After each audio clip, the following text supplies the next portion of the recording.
بسم اللہ الرحمن الرحیم۔ السلام علیکم ورحمۃ اللہ وبرکاتہ۔ محترم سامعین و سامعات، ہم آپ کو مسیحا آڈیو بکس یوٹیوب چینل پر خوش آمدید کہتے ہیں۔ مسیحا آڈیو بکس ایک آڈیو لائبریری تیار کرنے میں مصروف عمل ہے۔ آپ اس چینل پر اپنی پسندیدہ پلے لسٹ کے اندر اپنی پسندیدہ کتاب کو سلیکٹ کر کے سماعت فرما سکتے ہیں۔ آج جو کتاب ہم پیش کرنے جا رہے ہیں وہ بانی پاکستان قائد اعظم محمد علی جناح کے والد بزرگوار جناح پونجاہ کی سوانح عمری ہے، اور ان سے متعلق کچھ معلومات جو رضوان احمد نے اکٹھے کیے ہیں وہ پیش کرنے جا رہے ہیں۔ اور یہ کتاب ریختہ کی ای لائبریری پر موجود ہے، وہاں سے آپ اس کو پڑھ سکتے ہیں اور ریڈنگ کر سکتے ہیں، اور ہمارے چینل پر آپ اس کی آڈیو سماعت فرما سکتے ہیں۔ تو پیش خدمت ہے کتاب جناح پونجاہ از رضوان احمد۔ بسم اللہ الرحمن الرحیم۔ قائد اعظم کے والد جناح پونجاہ رضوان احمد۔ اگلا پیج ہے قائد اعظم کے والد جناح پونجاہ رضوان احمد۔ ناشر ہیں Pakistan international publications, Afandi building, کیمبل road, Karachi. جملہ حقوق محفوظ ہیں۔ نام کتاب جناح پونجاہ، مصنف رضوان احمد، اہتمام طباعت ذکی احمد ذکی، طابع اوکھائی پریس، تعداد 1000، اشاعت اول دسمبر 1979 قیمت 5 روپے۔ ناشر پاکستان انٹرنیشنل پبلیکیشنز۔ انتساب جناح پونجاہ پاکستان کی نئی نسل کے نام۔ قائد اعظم کے والد محترم کی تصویر لگائی گئی ہے۔ اس کے بعد فہرست ہے۔ انتساب، فہرست، عرض ناشر، پیش لفظ، مقدمہ، کاٹھیا واڑ، پونجا میگھ جی، کراچی، آغا خان اول، جمال برادران، والجی پونجا اینڈ کمپنی، معلمی، چندر مل، شادی، قاسم موسیٰ جناح پونجاہ، سندھ مدرسہ، پہلا فرزند، شیریں بی بی، 8 اولادیں، معلمی سے دستبردار، سمندر میں لانچ اتارنے کی تقریب، بیٹے کی شادی، سفر لندن، مقدمات کی یورش، مسلمانوں تاجروں کا دستور، کمپنی دیوالیہ ہو گئی، 1895 کی وبا، بیرسٹر جناح کی واپسی، امر بائی کا انتقال، بیٹے کی ذہانت کا شاندار مظاہرہ، دوسری خوشی، بیٹیوں کی شادی، سفر آخرت۔ عرض ناشر پاکستان انٹرنیشنل پبلیکیشنز کے زیر اہتمام قائد اعظم کے والد جناح پونجاہ پر یہ کتاب پاکستان میں پہلی مرتبہ شائع کی جا رہی ہے۔ جناب رضوان احمد کی زیر نظر کتاب جناح پونجاہ ایک جامع اور مستند کتاب ہے، جس میں قائد اعظم کے والد کی مکمل زندگی کو بڑے آسان اور مختصر انداز میں پیش کیا گیا ہے، اور غالباً یہ دنیا میں اردو زبان کی قائد اعظم کے والد پر شائع ہونے والی پہلی کتاب ہے، جس کو شائع کرنے کا اعزاز پاکستان انٹرنیشنل پبلیکیشنز کو ہو رہا ہے۔ انشاءاللہ ہم جلد ہی جناب رضوان احمد کی ایک اور کتاب قائد کے ساتھی پیش کریں گے، جو کئی جلدوں پر مشتمل ہوگی۔ Farrukh Habib, managing director, Pakistan international publications. پیش لفظ قائد اعظم محمد علی جناح کی قومی و سیاسی زندگی کے بارے میں تو کئی کتابیں اردو اور انگریزی میں لکھی گئی ہیں، ابھی اور لکھی جائیں گی، مگر ان کی ابتدائی زندگی کا تذکرہ سرسری ہوا ہے، کسی نے اس کی طرف پوری توجہ نہیں کی۔ یہ کام مسٹر رضوان احمد نے کیا۔ انہوں نے قائد اعظم کی ابتدائی زندگی کی چھان بین خوب کی اور بہت کام کی چیزیں مہیا کر دیں۔ ابتدائی زندگی کے بغیر قائد اعظم کی سوانح ادھوری تھی۔ میں نے ان کی تلاش و جستجو کا ذخیرہ دیکھا ہے، یہ کام خود اپنی جگہ پر بہت بڑا ہے، لیکن اس کا تو کسی کو گمان بھی نہ تھا کہ مسٹر رضوان احمد قائد اعظم کے والد جناح پونجاہ کے بارے میں بھی اتنا ریسرچ کر ڈالیں گے اور اپنی کوشش میں اتنے کامیاب بھی ہوں گے۔ آج تک اس کا حوصلہ کسی نے نہیں کیا تھا۔ مسٹر رضوان احمد نے باپا کی ابتدائی زندگی، کاروبار، شادی، گھریلو زندگی، علمی مشاغل اور پھر ان کی تجارتی حیثیت کے متعلق بڑی تحقیق سے دستاویزی معلومات فراہم کی ہیں، جن میں ماں کا حال، ان کے خاندان کا حال اور خاندانی مرتبے کا تذکرہ بھی ہے۔ یہ کتاب دیکھنے میں چھوٹی سی ہے، مگر اہمیت کے لحاظ سے بہت بڑی ہے۔ اس سے معلوم ہوگا کہ قائد اعظم نے کس گود میں آنکھ کھولی تھی اور کس ماحول میں ان کی ابتدائی تربیت ہوئی تھی۔ بہت سی باتیں مسٹر رضوان نے مجھ سے بھی پوچھی ہیں اور برابر پوچھتے رہتے تھے۔ بے شمار باتیں ان کے سوال کرنے سے مجھے یاد آتی تھیں، اور اب تو ایسا معلوم ہوتا ہے جیسے سب کچھ اپنی آنکھوں سے دیکھ رہی ہوں۔ میں واقعی دل سے ان کا شکریہ ادا کرتی ہوں اور دعا کرتی ہوں کہ ان کی عمر دراز ہو اور ان کے ریسرچ کا سلسلہ بھی برابر جاری رہے، تاکہ قوم کے سامنے صحیح اور مفید چیزیں اسی طرح آتی رہیں۔ اس کتاب جناح پونجاہ کو پڑھ کے مجھے بے انتہا خوشی ہوئی ہے، اور یقین ہے کہ دوسرے لوگ بھی اس کتاب کو پڑھ کے میری ہی طرح بے انتہا مسرور ہوں گے۔ قائد اعظم کی 100 سالہ سالگرہ کے موقع پر تاریخ کی یہ اہم کڑی جو ہمارے ہاتھوں میں آئی ہے، وہ اس سال کا نایاب تحفہ ہے۔ محترمہ شیریں جناح، اور نیچے ان کے دستخط دیے گئے ہیں شیریں جناح لکھ کر۔ مقدمہ۔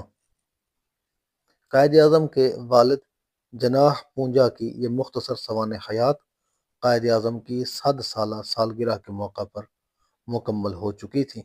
قائد اعظم کے ابتدائی 30 سال کے عنوان سے جو کتاب منظر عام پر آئی، دراصل یہ کتابچہ ساتھ ہی شائع ہونا تھا، لیکن چند ناگزیر وجوہات کی بنا پر 3 سال بعد شائع ہو رہا ہے۔ قائد اعظم کی ابتدائی زندگی پر تحقیق سے قبل بانی پاکستان کے والد محترم کی زندگی پر معلومات حاصل کرنا ضروری سمجھا۔ جناح پونجا کے کاروبار، تعلیم، مالی حیثیت، مقدمات، خاندان کے حالات اور دیگر خاندانی معلومات کی تلاش شروع کی۔ اس جستجو کے ساتھ ساتھ جو زبانی باتیں یا تحریری بیان کی گئی تھیں، ان کی چھان بین بھی شروع کر دی اور سال ہر سال اس میں صرف کیے۔ یہاں کی قدیم درسگاہوں کا رخ کیا، ان کے پرانے رجسٹروں کے ورق گردانی کی، سٹی سروے کے ریکارڈ روم میں پہنچا، اس کے کاغذات اور شہر کے نقشے دیکھے۔ عدالتی ریکارڈ کا اندوختہ بھی بڑی اہم چیز ہے، وہاں پہنچنے کی کوشش کی۔ ان دستاویزات میں قدیم ترین معلومات کا بڑا ذخیرہ پایا۔ اس ذخیرے نے کئی اہم انکشافات کیے اور ساتھ ہی متعدد قائد اعظم کے سوانح نگاروں کی گرفت بھی کی اور کئی افسانوں کو حقیقت کا روپ بھی دیا۔ مثال کے طور پر قائد اعظم کے والد نہ صرف تعلیم یافتہ ثابت ہوئے، بلکہ ان کی انگریزی زبان کی تحریر بڑی ہی خوش خط پائی گئی، اور یہ انکشاف بھی ہوا کہ وہ ایک بڑے کاروباری کے ساتھ ساتھ مشن اسکول میں معلم بھی تھے۔ ایک سوانح نگار کی گرفت کی جہاں موصوف نے لکھا کہ قائد اعظم غریب ماں باپ کے بیٹے تھے، لیکن قائد اعظم کے والد جناح پونجا کے بارے میں جو دستاویز برآمد ہوئے، وہ مصنف کا یہ بیان یکسر غلط بتاتے ہیں۔ قائد اعظم دراصل کراچی کے معزز، محترم اور دولت مند تاجر کے بیٹے تھے۔ میرا مقصد کسی کتاب پر تبصرہ و تنقید کرنا نہیں ہے، صرف علمی و تحقیق کی نظر ڈالنا اور دستاویزیں اور دیگر مستند شہادتیں پیش کرنا ہے۔ اگرچہ تبصرہ و تنقید ایسی چیز ہے جس سے لکھنے والوں کے ذہن و فکر کو جلا ملتی ہے اور زبان و قلم میں نکھار آتا ہے، چوک بہرحال انسان ہی سے ہوتی ہے۔ اس محنت اور جان فشانی کے باوجود کوئی چوک مجھ سے کہیں ہو گئی ہو اور اس تصحیح میں کسی گوشے سے کوئی دستاویز برآمد ہو جائے تو اس سے بڑی خوشی مجھے اور کوئی نہ ہوگی۔ ریکارڈ تاریخ میں درست رکھنا بڑی دیانتداری کا کام ہے۔ میرا مقصد حالات و واقعات کی تصحیح اور حقائق کی توثیق کے سوا اور کچھ نہیں۔ میں اس کتاب کی تیاری اور ذخیرہ معلومات کے حصول میں سب سے پہلے محترمہ شیریں جناح کا ممنون ہوں کہ ان کی بزرگانہ شفقت نے قائد اعظم کے خاندانی حالات اور گھریلو زندگی کی معلومات زیادہ سے زیادہ حاصل کرنے کا موقع بخشا اور اپنے پیش لفظ سے اس کتاب کو زینت بخشی۔ پھر محترمہ زلیخا سید کا بہت ممنون ہوں جن کی مہربانی نے خاندانی روایات کے مختلف اہم گوشے مجھ پر بے نقاب کیے۔ محترمہ زلیخا سید قائد اعظم کے نانہال کے شجرے کی ایک شاخ ہیں۔ نانہالی شجرہ انہی کی عنایت ہے۔ اسی طرح قائد اعظم کے پھوپھا جمال کے سگے بھائی کے پوتے جناب اکبر علی پیٹھا بھائی اور جناح پونجاہ کے دوست نور محمد لالن سیٹھ کے پوتے جناب عاشق علی لالن کا شکریہ ادا کرنا بھی میرا فرض ہے، جنہوں نے خاندانی حالات اور ان کی چند دستاویزیں فراہم کیں۔ نیز جناب محمد علی گانجھی والجی کا ممنون ہوں کہ انہوں نے بھی ضروری معلومات مجھے مہیا کیں، جن میں دادی حالی شجرہ بھی ہے۔ یہ سب قائد اعظم کے خاندان سے قریبی تعلق رکھنے والے بزرگ ہیں۔ ان کے علاوہ ان تمام حضرات کا بھی شکریہ ادا کرتا ہوں جن کے توسط سے چھوٹی معلومات بھی مجھے حاصل ہوئی، اور مجھے محترمہ فاطمہ دختر احمد علی جناح کا بھی دلی شکریہ ادا کرنا ہے، جنہوں نے سوئٹزرلینڈ سے قائد اعظم کے والد بزرگوار جناح پونجا کی تصویر ارسال کی جو پہلی مرتبہ آپ کے سامنے آئی۔ یہ ایک نادر تحفہ ہے۔ یہاں مجھے خاص طور پر سندھ ہائی کورٹ اور سٹی سروے کراچی کی کرم فرمائی کا تذکرہ بھی کرنا ہے کہ جن کی توجہ کے بغیر مجھے قدیم مقدمات کی مثلیں دیکھنے کا موقع نہ ملتا، جو قائد اعظم اور ان کے والد محترم کے خاندانی حالات اور کاروباری مقدمات کی قیمتی دستاویزیں ہیں۔ رضوان احمد، دسمبر 1979، گلشن اقبال، کراچی۔ کاٹھیا واڑ چھوٹی بڑی تقریباً 200 ریاستوں کا مجموعہ تھا۔ ریاستوں کے اس مجموعے میں جونا گڑھ، مانادور، مانگرول، پالن پور، راجکوٹ، جام نگر، گونڈل، دھوراجی، بانٹوا، ناوا نگر، بھاول نگر، بیکانیر، پور بندر وغیرہ شامل تھیں۔ کاٹھیا واڑ ریاستوں کا ایک جھرمٹ تھا۔ یہ علاقہ بر عظیم کے مغربی ساحل پر واقع ہے۔ اس کے ایک طرف خلیج کمبے ہے، دوسری طرف خلیج گچھ اور تیسری طرف بحیرہ عرب۔ یہ خطہ تو اب بھی موجود ہے لیکن ریاستوں کی وہ صورت باقی نہیں رہی جو پہلے تھی۔ یہ خطہ وہ ہے جہاں زیادہ تر کاشتکار اور تجارت پیشہ گھرانے آباد تھے، اور اس کی آبادی ہر نسل و ذات اور مسلک و مشرب کے لوگوں پر مشتمل رہی ہے۔ مختلف اسباب کی بنا پر جب وہاں تجارت کے مواقع زیادہ نہیں رہے تو وہ لوگ جو تاجر تھے ان کو اپنی تجارت کے فروغ کے لیے، اور جو ملازمت کے خواہاں تھے ان کو ملازمت کی تلاش کے لیے وہاں سے باہر نکلنا پڑا۔ چنانچہ بہت سے لوگوں نے ان ریاستوں سے نکل کر بر عظیم کے بڑے تجارتی شہروں کی راہ لی۔ ان شہروں میں کراچی، بمبئی، کلکتہ اور مدراس وغیرہ کو کاروباری لحاظ سے اہمیت حاصل تھی۔ ان میں ایک کراچی کے سوا باقی اور شہر رقبے اور آبادی کے لحاظ سے بھی بڑے تھے اور ان کی حیثیت تجارتی مرکز کی تھی۔ یہ سمندر کے کنارے واقع تھے۔ یہاں بندرگاہیں بھی تھیں جن کو سامان تجارت کی آمد و رفت کا دروازہ کہیے۔ کاٹھیا وارٹی باشندوں میں کچھ کاروباری تو ایسے تھے جنہوں نے دوسرے شہروں میں جا کر اپنا کاروباری سلسلہ بہت آگے بڑھایا مگر اپنا آبائی مرکز نہیں چھوڑا، لیکن کچھ لوگ ایسے بھی تھے کہ جب باہر نکلے تو پھر باقاعدہ منتقل ہو گئے اور جہاں گئے وہیں کے ہو رہے۔ پونجا میگھ جی اسی کاٹھیا واڑ کی ریاست گونڈل کے ایک گاؤں بڑی پنیلی سے ایک تاجر پونجا میگھ جی نے ترک وطن کیا۔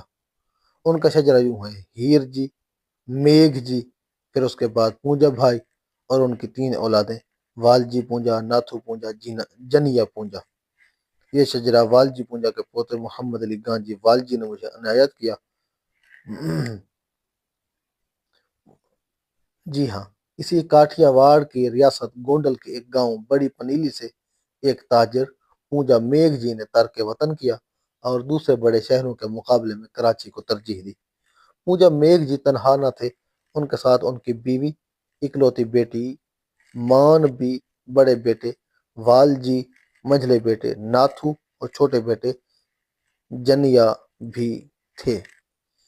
بس یہی ان کے گھرانے کے افراد تھے۔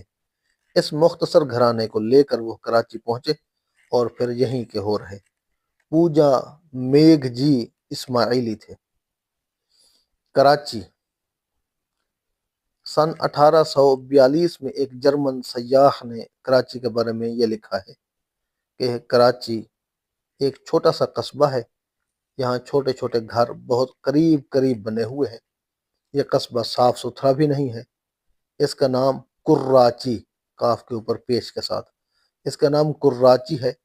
کل 14,000 اس کی آبادی ہے، جن میں 9,000 ہندو ہیں اور 5,000 مسلمان۔ ان کی زندگی کا انحصار تجارت، جہاز رانی اور ماہی گیری پر ہے۔ قصبہ کے مشرقی کنارے پر ایک مسجد ہے اور ایک تالاب بھی جو اکثر خشک رہتا ہے۔ کچھ درخت بھی یہاں ہیں، کھجوروں کے، کیلوں کے اور املی کے، اور کچھ سمندری جھاڑیاں بھی ہیں جن میں سفید یا گلابی پھول کھلتے ہیں اور ان کے پتے پروں کی طرح نرم ہوتے ہیں، جن کو دیکھ کر اندازہ ہوتا ہے کہ فطرت ابھی یہاں بالکل مردہ نہیں ہوئی۔ حال میں چند مکانات پتھر کے بھی بن گئے ہیں، ورنہ بیشتر مٹی کے ہیں اور لکڑی کے۔ قصبہ تھا اور اس کا عام منظر وہ تھا جو سیاح کے بیان سے ہمارے سامنے آیا ہے۔ یعنی کراچی قصبہ تھا اور اس کا عام منظر وہ تھا جو سیاح کے بیان سے ہمارے سامنے آیا ہے۔ سن 1843 میں ایک برطانوی مصنف نے اسی کراچی کے بارے میں یوں لکھا ہے کہ کراچی کا قصبہ خراب و خستہ تو ہے، لیکن بندرگاہ کی حیثیت سے ترقی کرنے کے بڑے امکانات اس کے اندر ہیں۔ زمین کا ایک نوکیلا حصہ سمندر کے اندر تک چلا گیا ہے، یہاں ایک لائٹ ہاؤس بنایا جا سکتا ہے۔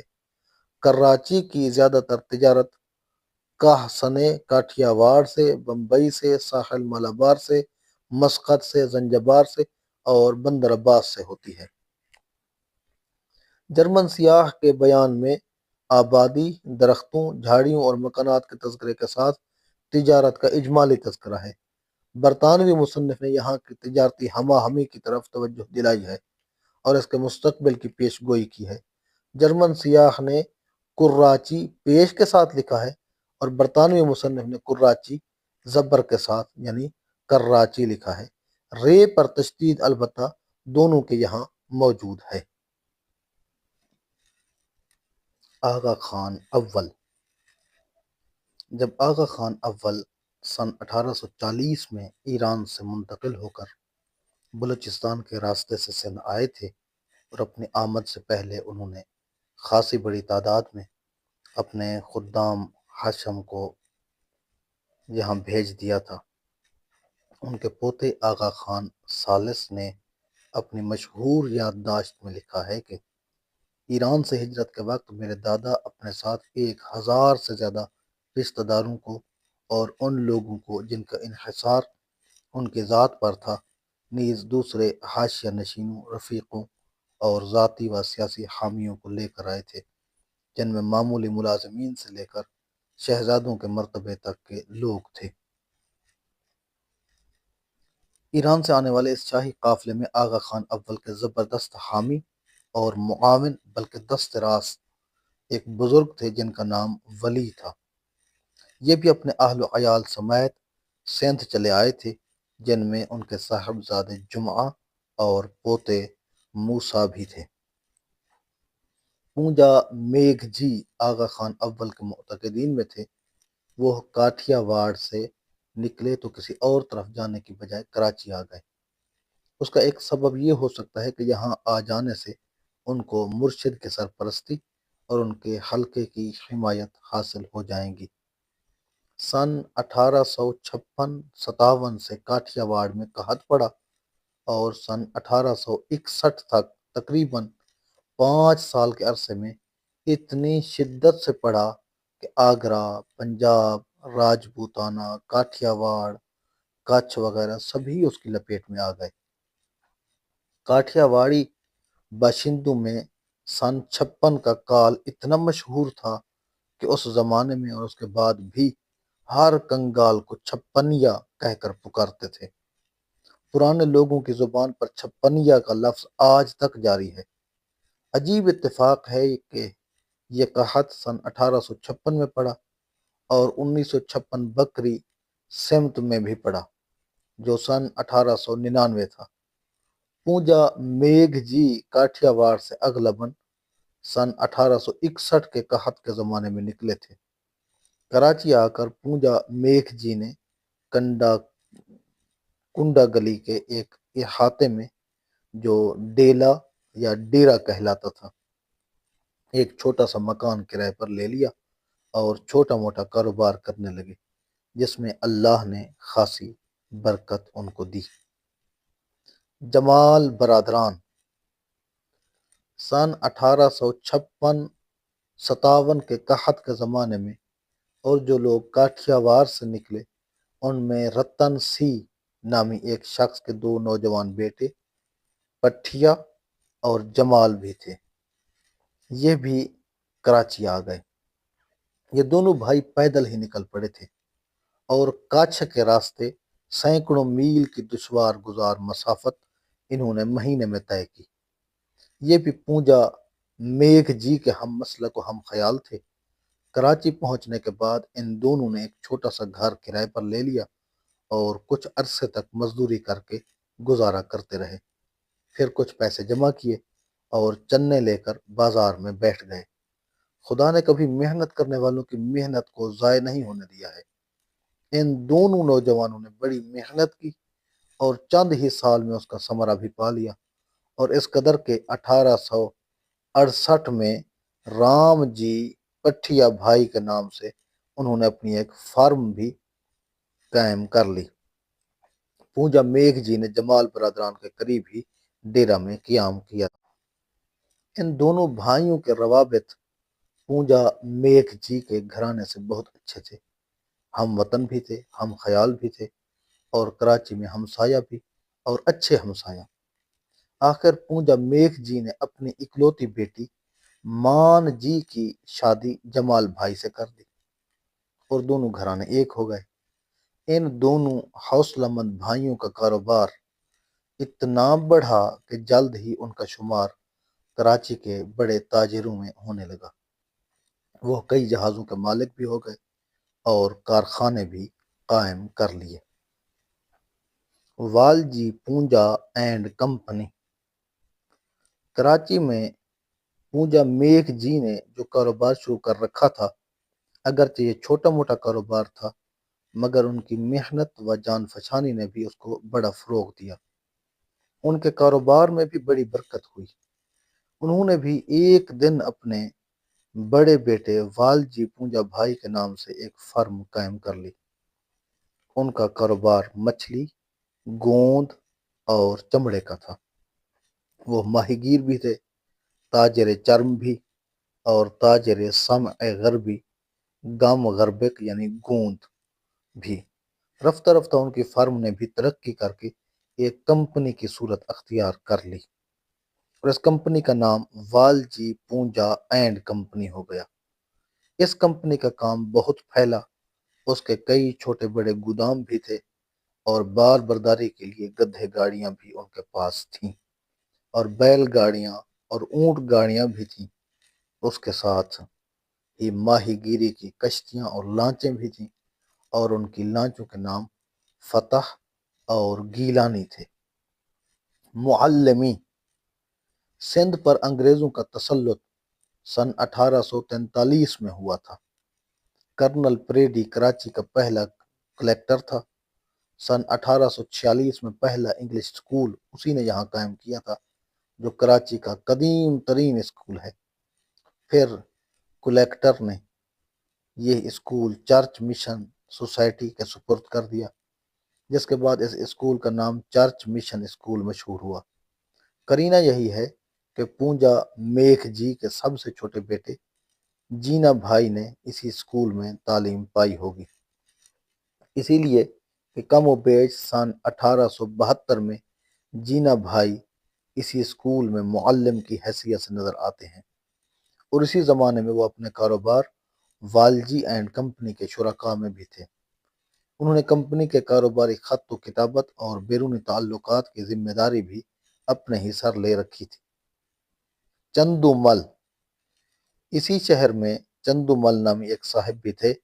ان کا تعلق بھی کاروباری برادری سے تھا، لیکن وہ بھی چرچ مشن اسکول میں ٹیچر تھے، اور جینا پونجا سے ان کے دوستانہ مراسم تھے۔ اتفاق سے یہ دونوں چھوٹے قد کے تھے اور دونوں پگڑی باندھتے تھے۔ جینا پونجا کی دستار سنہری تھی، بدن پر لمبا ڈھیلا وگلا اور ڈھیلا پائجامہ ہوتا تھا۔ چندو مل کا پھینٹا سرخ تھا، جسے پگ یعنی پگڑی کہتے تھے۔ یہ بھی لمبا ڈھیلا وگلا پہنتے تھے اور پائجامے کی جگہ دھوتی باندھتے تھے۔ کلاسوں کے درمیان جو وقفہ ہوتا تھا، اس میں یہ دونوں ٹیچر ایک جگہ بیٹھے اکثر گفتگو کرتے نظر آتے تھے، اور ان کی گفتگو زیادہ تر کاروبار کے بارے میں ہوتی تھی۔ اس زمانے میں چندو مل کے بیٹے دیپ چند قانون کی تعلیم حاصل کر رہے تھے۔ شادی، اغلباً جینا بھائی اپنی برادری کے پہلے شخص تھے جنہوں نے معلمی کی خدمت اپنے لیے پسند کی تھی، اور یوں شہر میں ان کی دوہری خصوصیتیں حاصل تھیں۔ ایک طرف تو وہ کامیاب تاجر خاندان کے فرد تھے اور ایک کمپنی کے مالکوں میں تھے، دوسری طرف وہ صاحب علم تھے اور شہری درسگاہ کے اساتذہ میں تھے۔ لوگوں کی نظروں میں ان کی عزت تھی، وقار تھا، اور اعلیٰ سوسائٹی میں ان کا آنا جانا تھا۔ اس کا اندازہ اسی سے ہو سکتا ہے کہ جب آغا خان کے وزیر موسیٰ جمعہ کی خوبصورت صاحبزادی کے لیے جینا بھائی کا پیغام پہنچا، تو موسیٰ جمعہ جیسے شخص کو اس کے قبول کرنے میں ذرا بھی پس و پیش نہیں ہوا۔ یہ حقیقت ہے کہ پونجا میگھ جی کے گھرانے کے لیے یہ بہت بڑی بات سمجھی گئی ہوگی کہ ان کے یہاں اتنے اونچے خاندان کی لڑکی آئی، لیکن خود موسیٰ جمعہ کے خاندان کے لیے بھی یہ کچھ معمولی بات نہ تھی کہ ان کو ایک ایسا تعلیم یافتہ، ذہین اور محنتی اور خوشحال داماد ملا۔ قاسم موسیٰ، اوپر ذکر آ چکا ہے کہ آغا خان کے وزیروں میں ولی نامی ایک بڑے وزیر تھے۔ موسیٰ جمعہ کی 2 اولادیں تھیں، ایک بیٹا ایک بیٹی۔ بیٹے کا نام قاسم تھا اور بیٹی کا نام شیریں۔ قرینہ غالب ہے کہ قاسم موسیٰ کی تعلیم بھی اسی اسکول میں ہوئی ہوگی، البتہ بیٹی کو عربی، فارسی اور علاقائی زبان وغیرہ کی تعلیم اس زمانے کے عام دستور کے مطابق گھر ہی پر دی گئی ہوگی۔ جناح پونجاہ، جینا پونجاہ چھریرے بدن کے تھے، ان کا قد چھوٹا تھا، اس لیے جینا کہلاتے تھے، مگر اب وہ اپنا نام جناح پونجاہ لکھنے لگے تھے۔ جینا پونجاہ نے اپنے نام کی یہ صورت خود بدلی یا ان کے سسرال کے فارسی دانوں نے اس میں تصرف کیا، مگر تصرف بہرحال ہوا۔ گجراتی زبان میں جینا یا جیڑا کے معنی دبلے پتلے کے ہیں، اور عربی زبان میں جناح کے معنی بازو کے ہیں۔ جینا پونجاہ کی اہلیہ شیریں بی اور برادر نسبتی قاسم موسیٰ اور سسرالی رشتے کے دوسرے افراد نیز آغا خان کے حلقے کے ایران سے آئے ہوئے لوگ سب وہ ہیں جن کی زبان قدیم فارسی تھی۔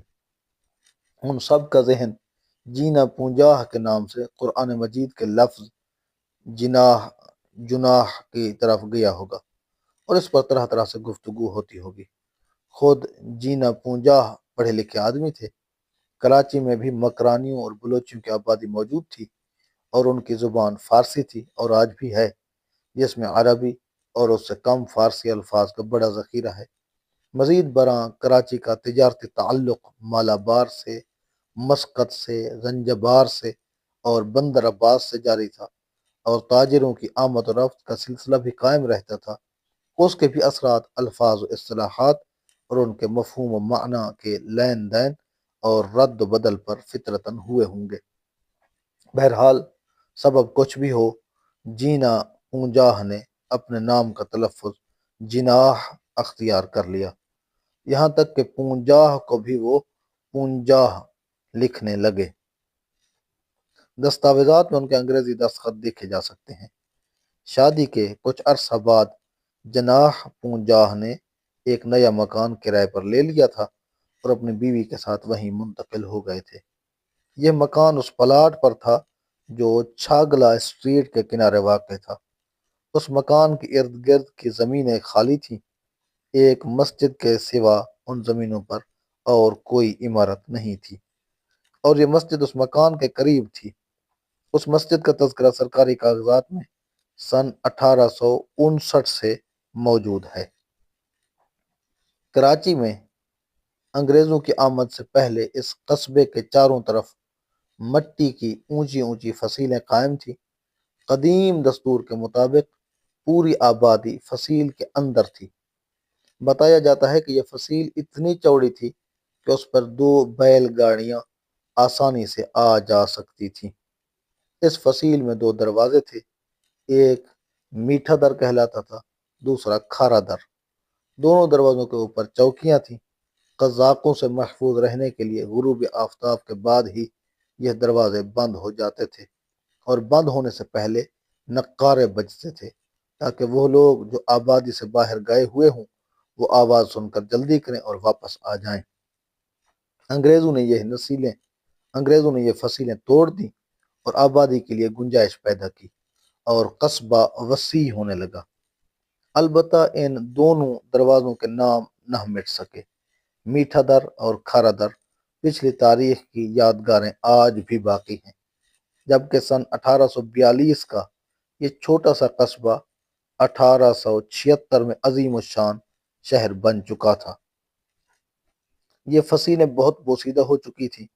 انگریز اسے ریمپارٹ کہتے تھے، اور فصیلوں کو توڑ کر انہوں نے وہاں سڑک بنائی تو اسے ریمپارٹ رو کہنے لگے۔ فصیلیں دائرہ نما تھیں، اس لیے سڑک جو بنی تو وہ بھی دائرہ نما ہو گئی۔ پھر فصیلوں کے باہر بھی سڑکیں بنائی گئیں، جن میں ایک نیونم روڈ بنی، ایک چھاگلا اسٹریٹ بنی، ایک مولجی اسٹریٹ بنی، اور پھر بہت سے کوچے اور گلیاں نکال گئیں۔ سندھ مدرسہ۔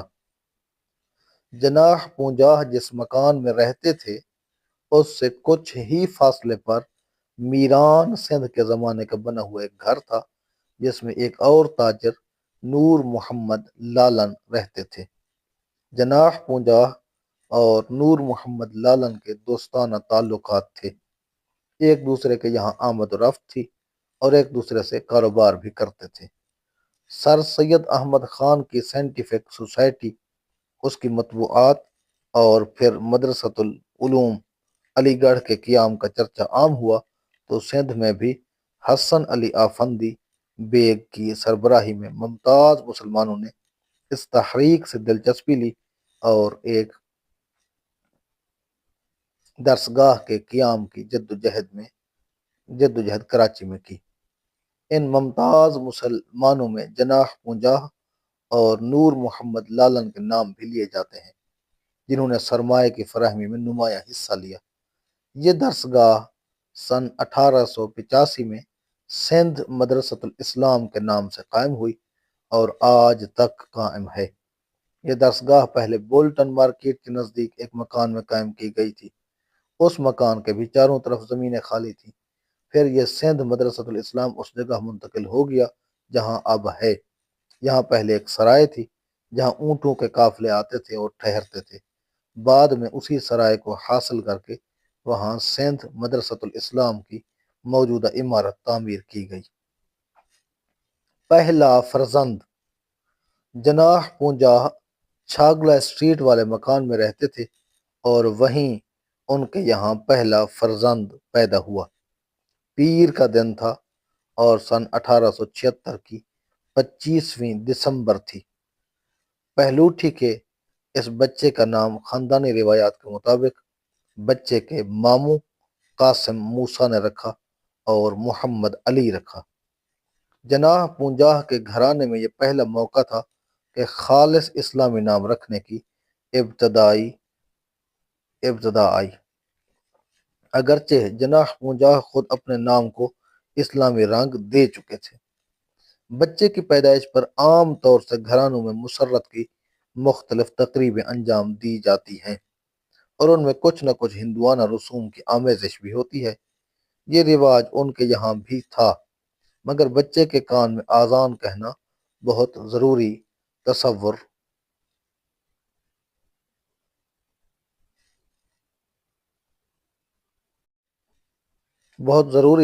کیا جاتا تھا۔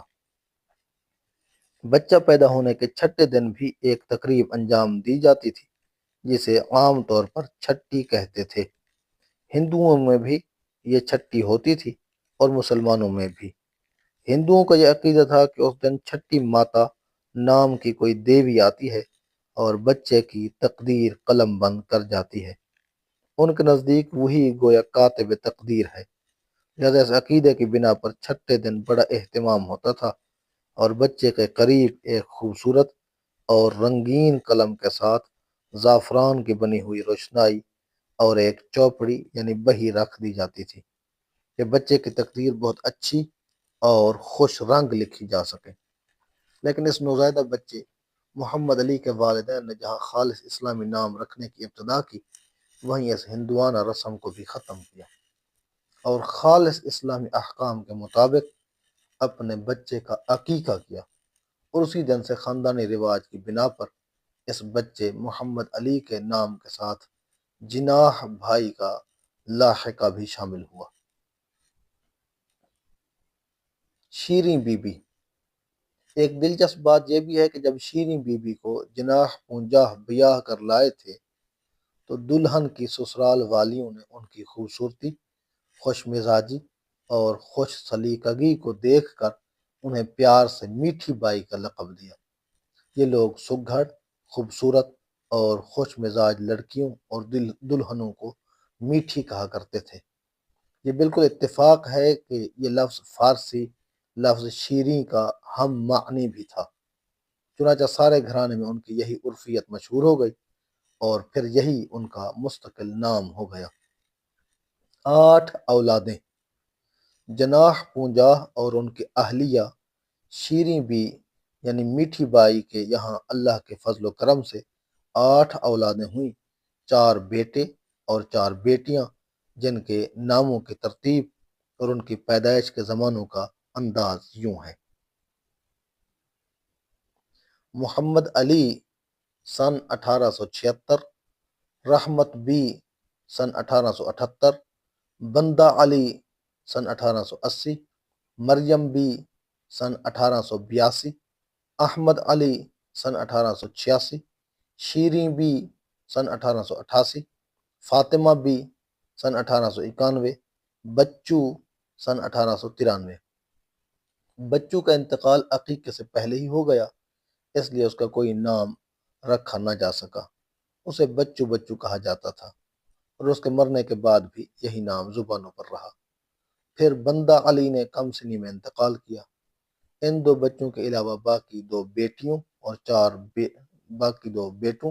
اور 4 بیٹیوں نے لمبی عمریں پائیں، اور اب اس سن 1976 میں جب جناح پونجاہ کے سب سے بڑے بیٹے محمد علی جناح کی 100 سالہ سالگرہ ہو رہی ہے، جناح پونجاہ کی تمام اولادوں میں ایک محترمہ شیریں جناح کے سوا اور کوئی باقی نہیں ہے، سب اس جہان فانی سے کوچ کر چکے ہیں۔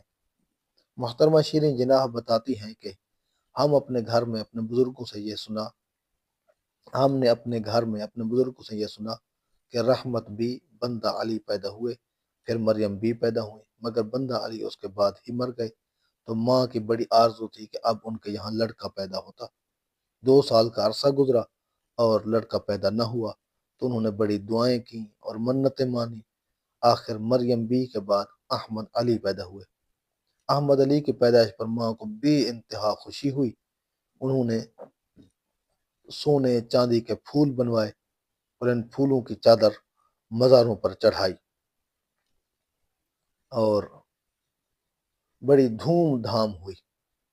عجیب اتفاق ہے کہ بچوں کی ولادت کا سلسلہ کچھ اس طرح ہوا کہ پہلے ایک لڑکا ہوا، پھر ایک لڑکی، پھر ایک لڑکا، پھر احمد علی پیدا ہوئے، اور ان کے کوئی 2 سال بعد میں پیدا ہوئی۔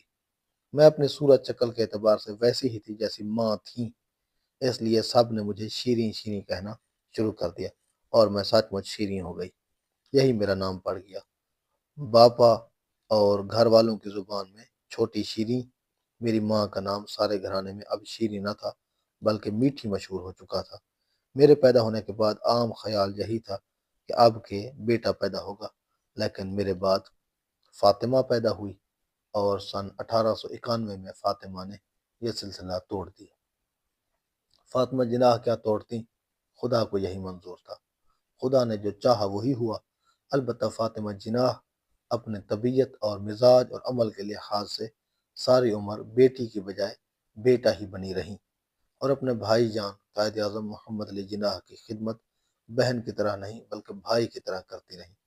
ان کی قوت بازو ثابت ہوئیں۔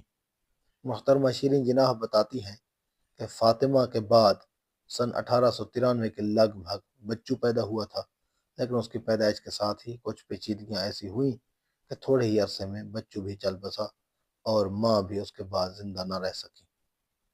معلمی سے دست بردار۔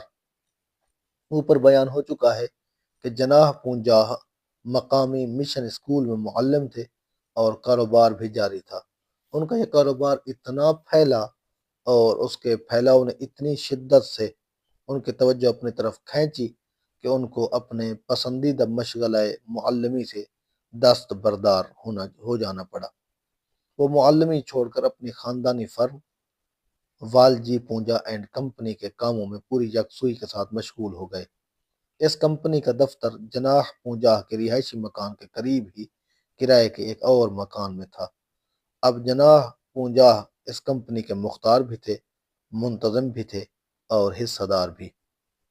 اسکول سے علیحدہ ہونے کے بعد انہوں نے بڑی مستعدی اور محنت سے کام لیا، اور وہ کمپنی کی مرکزی شخصیت تھے۔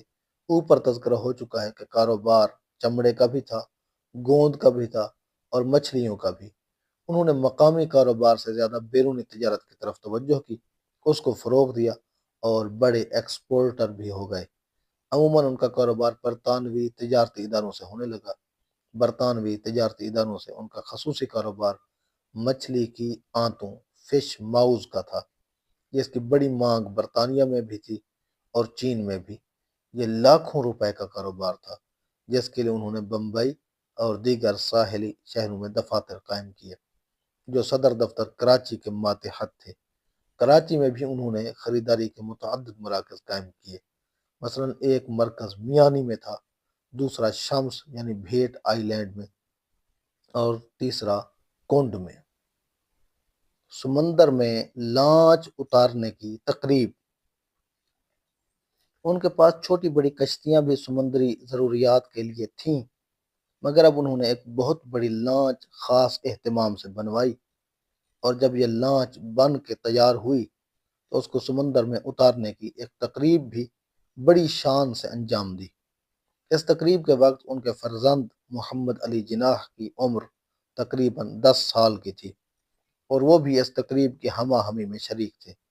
اس لانچ کے ناخدا ابو بکر تھے، جن کو عام طور پر بکر بھائی کہہ کر پکارتے تھے۔ بکر بھائی کے بیٹے ہارون نے، جن کی عمر سن 1974 میں 115 سال تھی، ایک انٹرویو میں خود مجھ سے اس تقریب کے تمام حالات بیان کیے، اور اپنے بے تکلف زبان میں کہا کہ محمد علی چھوٹا سا ایک چھوکرا تھا، اور لہنگا اور وکلا پہنے ہوئے تھا۔ لہنگا کا مطلب جب میں نے پوچھا تو ہارون نے مسکرا کے کہا، ڈھیلا پائجامہ۔ ہارون نے یہ بھی کہا کہ جب لانچ سمندر میں اتاری گئی تو جناح پونجاہ کا بابا محمد علی خوشی کے جوش میں اس پر سوار ہو گیا، اور لانچ سمندر میں گشت لگاتی پھری، اور جب واپس آئی تو اس کے بعد لوگوں میں کھجوریں تقسیم کی گئیں۔ اس وقت کھجور کی بڑی بوری 2 روپے کی آتی تھی۔ میں نے ہارون سے پوچھا کہ اس کے بعد آپ نے پھر کب جناح پونجاہ کے بابا کو دیکھا؟ جناح پونجا کے بابا سے مراد محمد علی جناح ہے۔ تو ہارون نے بے ساختہ کہا، وہ تو چند سال بعد ولایت چلا گیا تھا، اور اس کے بعد میں نے تو پھر اسی وقت اس کو دیکھا جب وہ کراچی میں بادشاہ ہو کے آیا۔ ہارون نے یہ بھی بتایا کہ اس تقریب کے موقع پر جو لانچ پانی میں اتاری گئی تھی اس کا نام جناح رکھا گیا تھا۔ زبردست خسارہ! نو عمر جناح ابھی چوتھے درجے میں پڑھ رہے تھے کہ جناح پونجا کے کاروبار میں خسارہ ہوا اور شدید نقصان پہنچا، جس کی وجہ سے سارا خاندان پریشانیوں میں گھر گیا، اور نو عمر جناح کو بھی کافی عرصے تک اسکول جانے کا موقع نہ مل سکا۔ یہ بڑی مصیبت کا دور تھا، مگر جناح پونجا ہاتھ پر ہاتھ رکھ کے بیٹھ جانے والوں میں نہ تھے۔ انہوں نے اپنے کاروبار کو اپنی محنت، مشقت اور سوجھ بوجھ سے اتنی بلندی تک پہنچایا تھا۔ کاروبار بیٹھ گیا، لیکن ان کی صلاحیت کو، ان کی ذہانت کو اور محنت و مشقت کی عادت کو ان سے کون چھین سکتا تھا؟ وہ برابر جدوجہد میں رہے، گرتی ہوئی عمارت کو پھر سے اٹھانا تھا۔ اس کا پورا امکان ہے کہ حالات کا مقابلہ کرنے کے لیے جب وہ زیادہ تر باہر کی دوڑ دھوپ میں مشغول تھے تو نو عمر جناح کو دفتر کی ضروری دیکھ بھال اور خط و کتابت اور دوسرے امور کی طرف متوجہ کیا ہو اور دفتر میں بٹھا دیا ہو۔ ظاہر ہے کہ پریشانیوں کے باعث نو عمر جناح کا اسکول جانا مشکل ہی تھا۔ وہ اسکول نہ جا سکے، لیکن صاف نظر آتا ہے کہ اپنی کتابوں سے بے تعلق نہیں ہوئے، گھر ہی پر پڑھتے رہے ہوں گے۔ ان کے والد معلم تھے۔ معلموں سے زیادہ کون سمجھ سکتا ہے کہ تعلیم کا سلسلہ ٹوٹنا نوخیزوں کے لیے کس قدر نقصان دہ ہے۔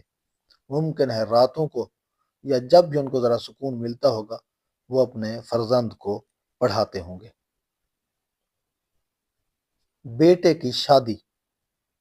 نو عمر جناح جب اسکول میں تھے جبھی جناح پونجا نے ان کو لندن بھیجنے کا فیصلہ کر لیا تھا، لیکن ماں کی شرط یہ تھی کہ پہلے میرے محمد کی شادی کر دی جائے۔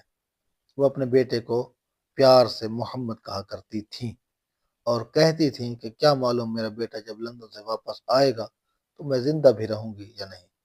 اس کے علاوہ ان کو یہ اندیشہ بھی تھا کہ بیٹا ولایت جائے گا تو ایسا نہ ہو کوئی میم ساتھ لے آئے۔ یہ ڈر بیشتر ماؤں کو اپنے بیٹوں کے بارے میں ہمیشہ رہا ہے، ان کو بھی تھا۔ نو عمر جناح کا میلان ابھی شادی کی طرف نہیں تھا، لیکن ماں کی آرزو یہی تھی، جن کی صحت بہت گر گئی تھی۔ اس کے علاوہ وہی ان کے بڑے فرزند تھے، لہذا ماں کی مرضی کے سامنے انہوں نے سر جھکا دیا۔ انہیں بھی اپنی ماں سے بے انتہا محبت تھی۔ شادی کا اہتمام ہونے لگا۔ وہ ابھی نو عمر تھے، بلوغ کی عمر کو بھی نہیں پہنچے تھے۔ ظاہر ہے کہ ان کے لیے جس لڑکی کو پسند کیا گیا تھا اس کی عمر اور بھی کم تھی۔ بہرحال شادی ہو گئی۔ یہ بچپن کی شادی تھی۔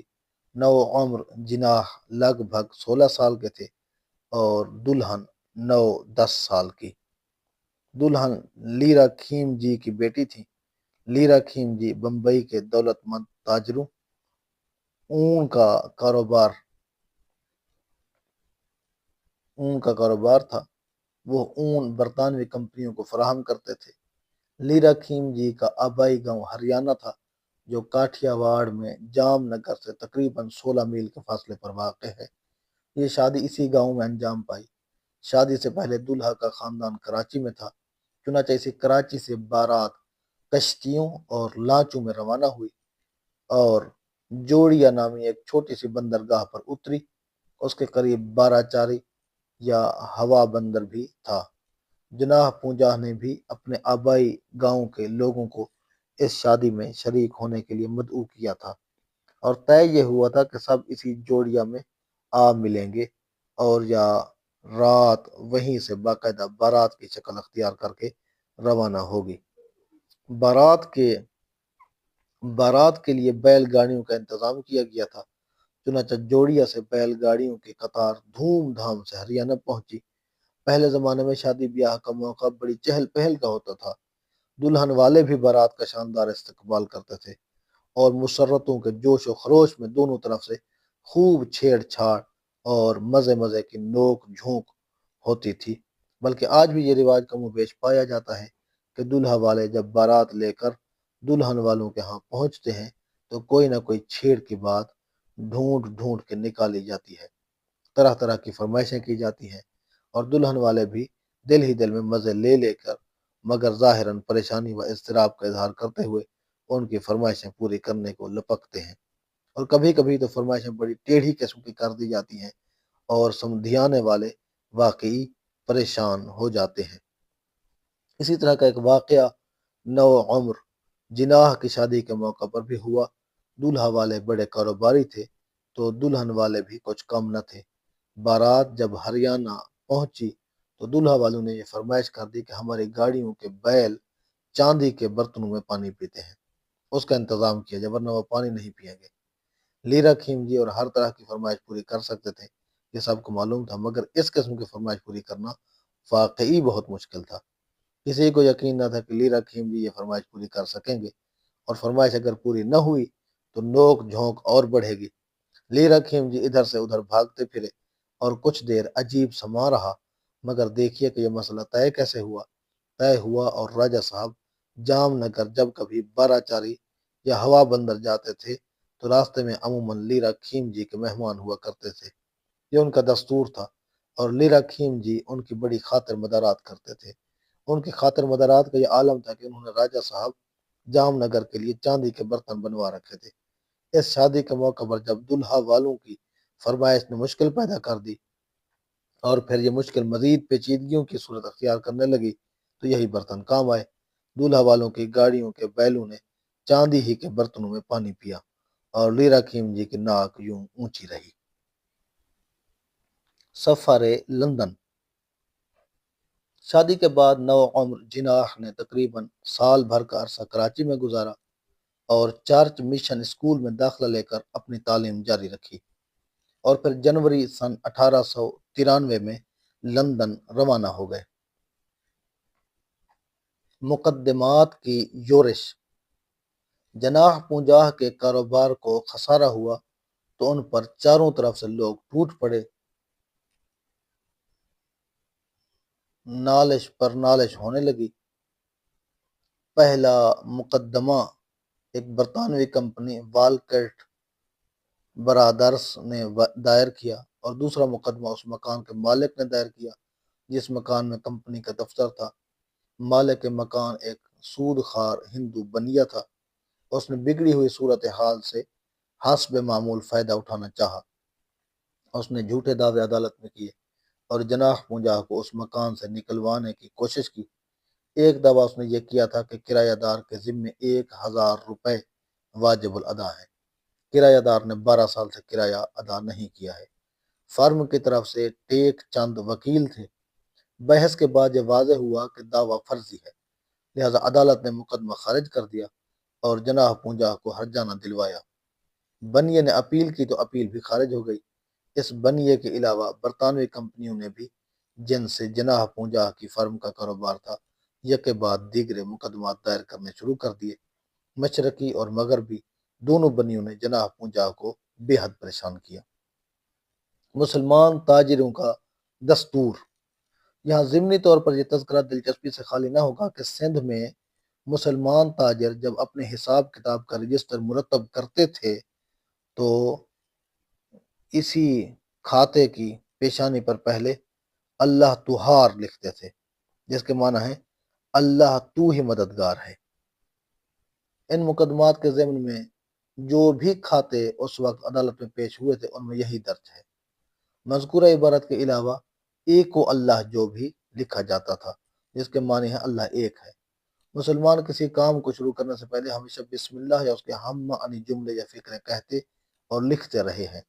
عام طور پر مسلمانوں نے اس خیال سے کہ کوئی بھی کھاتا یا خط کا کاغذ وغیرہ جس پر بسم اللہ یا اس کے ہم معنی یا فقرے درج ہوں وہ ردی میں نہ چلے جائیں اور پاؤں کے نیچے نہ پڑیں، بسم اللہ الرحمن الرحیم کے عدد نکال کر 786 لکھنا شروع کیا، جو آج بھی رائج ہے۔ بہرحال اس سے معلوم ہوتا ہے کہ مسلمان جہاں بھی ہوں، جس خطے اور علاقے میں بھی رہتے ہوں اور جو زبان بھی بولتے ہوں اور لکھتے ہوں، ان کی بنیادی فکر کبھی نہیں بدلی اور ان میں ایک ہی روح ہمیشہ کار فرما رہی۔ چنانچہ جناح پونجاہ کے یہاں بھی یہی دستور تھا۔ کمپنی دیوالیہ ہو گئی۔ جناح پونجاہ کا کاروبار جتنی تیزی سے بڑھا تھا اتنی ہی تیزی سے گرا۔ جس تیزی سے انہوں نے ترقی کی تھی اسی تیزی سے ان کو دھچکا لگا اور ساری عمارت دیکھتے ہی دیکھتے بیٹھ گئی۔ اس کا بڑا سبب یہ معلوم ہوتا ہے کہ بیرونی کمپنیوں نے ادائیگی میں گڑبڑ کی تھی، جس کی وجہ سے روپے کے الٹ پھیر میں تعطل پڑ گیا۔ بڑی کمپنیوں کے حق میں یہ تعطل بڑا مہلک ثابت ہوتا ہے۔ پھر یہاں برطانوی جہاز راں کمپنیوں نے اور ان کے ایجنٹوں نے اپنے کمیشن اور دیگر اخراجات کے دعوے عدالتوں میں دائر کر دیے۔ کاروبار کا یہ اصول ہے کہ بیچ کی کوئی کڑی کہیں سے ٹوٹتی ہے تو سارا نظام بکھر جاتا ہے۔ چنانچہ جناح پونجاہ کی کمپنی کے ساتھ یہی ہوا۔ دستاویزیں بتاتی ہیں کہ ان کے خلاف عدالت سے بقایا جات کے بعد فیصلے بھی ہوئے، اور جب کوئی چارہ کار نہ رہا تو جناح پونجاہ کی کمپنی کو دوسرے قانون کا سہارا لینا پڑا، یعنی بمبئی کی عدالت سے انہیں دیوالیہ ہو جانے کی سرٹیفکیٹ حاصل کرنی پڑی۔ 1895 کی وبا۔ جناح پونجاہ جس شہر میں معلم رہے، جہاں کاروبار کیا اور بڑے تاجر کی حیثیت سے اپنی ساکھ قائم کی، جن کا رشتہ آغا خان کے بڑے وزیر قاسم موسیٰ سے تھا، جن کی عزت و آبرو، محنت و مشقت، شاندار صلاحیت اور کامرانی کے تذکرے ہر محفل اور ہر مجلس میں ہوا کرتے تھے، وہاں کاروبار کے یکا یک بیٹھ جانے، مقدمات میں گھر جانے اور پھر کمپنی کے دیوالیہ ہو جانے سے کتنا صدمہ ان کے دل کو پہنچا ہوگا، اور کیسی اذیت ناکیوں کا سامنا ان کو کرنا پڑا ہوگا، اس کا اندازہ کیا جا سکتا ہے۔ اس میں شک نہیں کہ کاروبار میں، اور صرف کاروبار ہی میں کیا، پوری زندگی میں آدمی کو نشیب و فراز سے گزرنا پڑتا ہے۔ کبھی دھوپ ہوتی ہے، کبھی چھاؤں، لیکن یہ واقعہ ہے کہ جناح پونجاہ کی زندگی کا یہ حادثہ بڑا سنگین تھا۔ وہ اپنی پریشانیوں کے چکر سے ابھی نکلے نہیں تھے کہ سن 1895 میں وبا پھوٹی۔ لوگوں کی جان کے لالے پڑ گئے، سارا شہر درہم برہم ہو گیا۔ لوگ شہر سے نکل نکل کر آبادی سے دور چلے گئے اور کھلے میدانوں میں جھوپڑے ڈال ڈال کے پڑ رہے۔ کچھ لوگ اسی زمانے میں جھرک چلے گئے اور کچھ جھمپیر کی طرف نکل گئے۔ یہ ایک اور نئی مصیبت تھی جو سر پر نازل ہوئی۔ ایسے میں جناح پونجاہ نے بھی اپنا سامان سمیٹا، اپنے گھرانے کے افراد کو ساتھ لیا، شہر سے نکلنے اور ایک ٹیکری پر جا کر پناہ لی۔ شہر سے نکلے اور ایک ٹیکری پر جا کے پناہ لی۔ یہ وہی ٹیکری ہے جہاں آغا خان ثالث پیدا ہوئے تھے۔ جناح پونجاہ اپنے متعلقین کے ساتھ اسی ٹیکری پر خیمے نصب کر کے ایک عرصے تک مقیم رہے، اور جب وبائی اثرات کا خاتمہ ہوا، فضا اطمینان بخش ہوئی، لوگ اپنے اپنے گھروں کی طرف واپس جانے لگے، تو جناح پونجاہ نے بھی سامان باندھا اور ٹیکری سے اترے، لیکن اترے تو اپنے اس گھر میں واپس نہیں گئے جہاں مدت دراز سے رہتے آئے تھے، اور جہاں اپنی محنت و مشقت و جان فشانی اور جوش عمل سے بڑے بڑے کارنامے انجام دیے تھے۔ ٹیکری سے اتر کر وہ کھوڑی گارڈن چلے گئے اور اپنے بعض رشتہ داروں کے ساتھ رام جی پٹھیا بلڈنگ میں جا کر اقامت اختیار کی۔ پھر اسی زمانے میں ان کے برادر نسبتی قاسم موسیٰ نے بمبئی سے ان کو لکھا کہ آپ بمبئی چلے آئیے۔ چنانچہ وہ اپنے اہل و عیال کو لے کر بمبئی چلے گئے اور بمبئی کے مشہور خوجہ محلے میں قیام پذیر ہوئے۔ بیرسٹر جناح کی واپسی۔ سن 1896 میں نو عمر جناح لندن سے بیرسٹر ہو کر بمبئی واپس آئے، اور یہاں انہوں نے اپالو ہوٹل میں اقامت اختیار کی، اور 24 اگست سن 1896 سے بمبئی ہائی کورٹ میں بیرسٹری شروع کی۔ یہ چند سال نو عمر بیرسٹر کی زندگی میں بڑی آزمائشوں کے سال ہیں۔ بتایا گیا ہے کہ جب وہ لندن میں تھے تو بڑی کفایت شعاری کی زندگی گزارتے تھے۔ یہاں کا سارا حال ان کو معلوم تھا، وہ جانتے تھے کہ اب زمانہ بدل چکا ہے۔ انہوں نے پیسہ جوڑ کر کچھ رقم بھی وہاں پس انداز کی تھی، اور جب آئے تھے تو وہ رقم لے کر آئے تھے، اور یہی پونجی تھی جو اس مشکل زمانے میں ان کے کام آئی۔ امر بائی کا انتقال۔ بمبئی میں نہایت خوفناک طاعون سن 1896 میں پھیلا اور سارا شہر اس کی لپیٹ میں آ گیا۔ تو خوجہ محلہ کیسے بچتا؟ نوجوان بیرسٹر کی دلہن امر بائی اپنے خسر جناح پونجاہ کے ساتھ ہی بمبئی میں تھیں۔ وہ اس مرض میں مبتلا ہوئیں اور اسی میں ان کا انتقال ہوا۔ بیٹے کی ذہانت کا شاندار مظاہرہ۔ بعض مقدمات کے سلسلے میں وصول جابی کی کارروائی ابھی جاری تھی اور اس وقت تک جاری رہی جب تک نوجوان بیرسٹر محمد علی جناح نے لندن سے واپس آ کر خود اس کا مقابلہ نہ کیا۔ جناح پونجاہ بمبئی میں تھے تو کراچی کے تمام مقدمات تقریباً ختم ہو چکے تھے۔ مقدمہ صرف ایک باقی رہ گیا تھا جس میں نو عمر بیرسٹر کو بھی فریق بنایا گیا تھا۔ مدعی ایک برطانوی کمپنی تھی۔ جناح پونجاہ نے بیرسٹر بیٹے سے صلاح مشورہ کیا اور بیٹے کی قانونی ہدایات لے کر سن 1898 میں اس مقدمے کی پیروی کے لیے کراچی آئے۔ نوجوان بیرسٹر کے قانونی مشوروں نے ایسی صورت پیدا کر دی کہ خود برطانوی کمپنی قانونی شکنجے میں آ گئی، جس کے بعد اس کے لیے کوئی چارہ اس کے سوا باقی نہ رہا کہ جہاں اس نے ہزار روپے کے دعوے کیے تھے وہاں ان سب سے دستبردار ہو کر صرف چند 100 روپوں پر کسی نہ کسی طرح مصالحت کر کے اپنی گردن چھڑائے۔ چنانچہ مصالحت ہو گئی اور جناح پونجاہ مطمئن ہو کر خوش بمبئی واپس چلے گئے۔ دوسری خوشی، جناح پونجاہ کو اپنے بیرسٹر بیٹے کی نکتہ سنجی اور کامیاب قانونی کارروائی کی جو مسرت ہوئی ہوگی وہ تو ظاہر ہے۔ سن 1900 میں ایک اور بڑی ان کو یہ نصیب ہوئی کہ ان کا بیرسٹر بیٹا بمبئی پریزیڈنسی کا مجسٹریٹ ہو گیا۔ ان کے لیے یقیناً بہت بڑی بات تھی، اور خصوصاً ایسی حالت میں کہ وہ برسوں سے مختلف آفات سے گزر رہے تھے اور پے ہم صدمات ان کو پہنچتے رہے تھے۔ یہ خوشیاں ان کے لیے بہت بڑی اور بہت حوصلہ انگیز تھیں۔ ان کو اپنے دن پھرتے نظر آتے ہوں گے۔ یہ بیٹا جو ان کی امیدوں کا مینار بن کر ابھر رہا تھا، اس کے مشوروں کو وہ اپنے ہر معاملے میں بڑی اہمیت دینے لگے تھے۔ اخبار میں جب نوجوان بیرسٹر محمد علی جناح کے بارے میں پریزیڈنسی مجسٹریٹ ہو جانے کی خبر چھپی، اس میں جناح پونجاہ کا تذکرہ ان لفظوں میں ہوا کہ وہ کراچی کے پرانے اور انتہائی معزز و محترم تاجروں میں سے ایک ہیں۔ یہ پہلا واقعہ ہے جناح پونجاہ کا نام اپنے بیٹے کی سربلندی کے ساتھ بلند ہوا۔ بیٹیوں کی شادیاں۔ جناح پونجاہ کی زندگی کی سب سے بڑی ذمہ داریاں اب یہ تھیں کہ بیٹیوں کی شادی ہو جائے اور وہ ان فرائض سے سبکدوش ہو جائیں۔ یہی سال تھا کہ سب سے بڑی بیٹی رحمت بی کے لیے کلکتہ کے مشہور تاجر قاسم جمال کا رشتہ آیا۔ یہ سنی خوجہ تھے۔ جناح پونجاہ نے رشتہ تو پسند کیا لیکن ان کو اپنے سسرالی حلقے کی طرف سے کچھ الجھن تھی، لیکن نوجوان بیرسٹر نے باپ کے دل کو تقویت پہنچائی اور اس رشتے کو بہت مبارک قرار دیا۔